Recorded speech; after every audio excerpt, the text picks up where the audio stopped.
wonder what it's like to be face-to-face with death? Hello everyone, my name is Chou. Today, I'll be sharing my cancer story with you guys. At the age of 16, I was diagnosed with life-threatening cancer. It feels almost unreal to this day. Whenever I tell this story, it feels like I'm talking about some other person's story.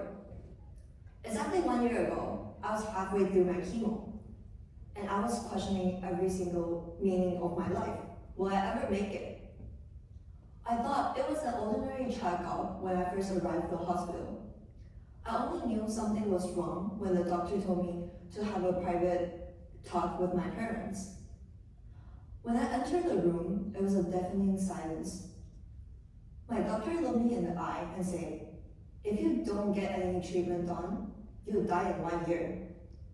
Hearing those words feels surreal. I was too afraid to search up any information of my illness. More importantly, I was terrified of losing my hair. Would I ever look good in buzz cut? So the condition I got turned out to be lymphoma, Hodgkin lymphoma, stage 2. Hodgkin lymphoma is a type of cancer that affects the lymphatic system. It's a relatively aggressive cancer and can quickly spread around your body. Everyone asks me what it feels like after diagnosis. Does everyone treat you with pity? I mean, yeah, everyone treats me like a fragile doll, but only one exception. I overheard someone say, "Well, if that girl has only got 1 year more to live, what's the point of dating her?" As if I will ever date you. I will never forget the feeling of hating myself because I couldn't move a single bit in a hospital bed. I was in the endless, hopeless despair. Back and forth, my mind just constantly repeated on my own. Why am I so useless? Nobody deserves a cancer, but everyone seems to have a cliche line just in case you have it. You know the classics, "Stay strong," or "You're such a fighter," or my personal favorites, "It's just a bad luck." Like I accidentally walked under a ladder holding a black cat on Friday the 13th. Sometimes, at 3 in the morning, laying on bed, facing the endless darkness above my bed, I couldn't stop my thoughts. Why me? Why on earth did God want to punch me that bad to get me through all these pain? Did I do something real bad in my past life that I have to make up to it in this life? Was it karma? Was it payback for using ChatGPT to write my essay or gossiping excessively about people's poor fashion sense? Maybe the universe just finally had enough of me, silently judging everyone's perfect, sheltered life in school. No, but seriously though, why me? I believe this is a question that I would be asked after traumatic experience. Well, I think the only explanation is Cancer doesn't play favorites, it just haunts you. when it comes to cancer, many of you must think, "Oh, she's going through chemo, she's going to lose all her hair." Well, too bad you didn't see me go. I think chemotherapy is the toughest out of the cancer journey. You can imagine it's like a ride from hell or an alien abduction. You can imagine yourself strapped onto a bed with doctors holding syringes and all sorts of torturing devices. To this day, I'm still under the trauma of getting into hospital. My nose is so overwhelmed with the smell of plastic red liquids that is injected to my body. The headache and the blood pressure keeps you in a state between consciousness and unconsciousness. I would say the nausea was the worst out of all.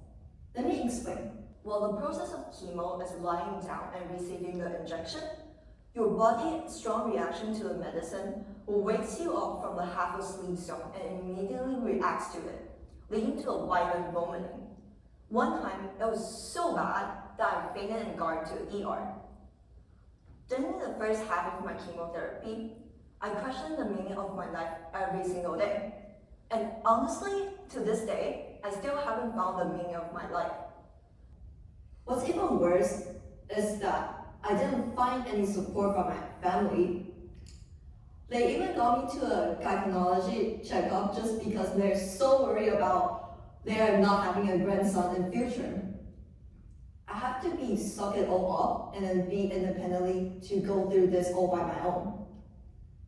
While chemo deconstructed me physically and mentally, the only support I got from my family is hearing how my 2-year-old nephew said Dada at the lunch table on the day I finished chemo. Everyone is clapping and cheering. Don't get me wrong, I'm happy for him as well.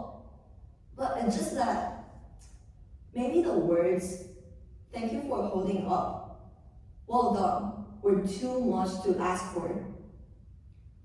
After my social media threads went viral, I received encouraging texts from everywhere, my elementary friends, strangers, and people who have experienced it.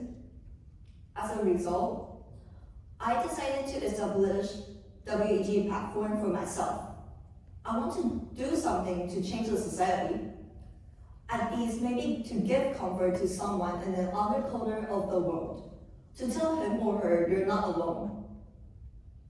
WEG program on Instagram is an account where I write down other people's story and experience.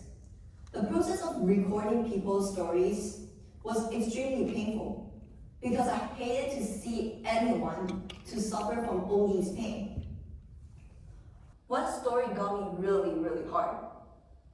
It's about how an 18-year-old girl who got bone cancer twice and had to remove her thigh bone into a titanium bone and still survived.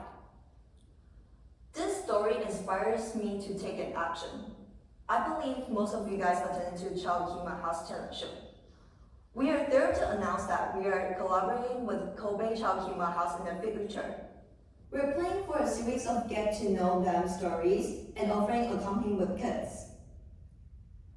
After cancer, I would say the biggest change is that I focus on myself much more, such as going to a gym, cutting music to relationship, just enjoying my life.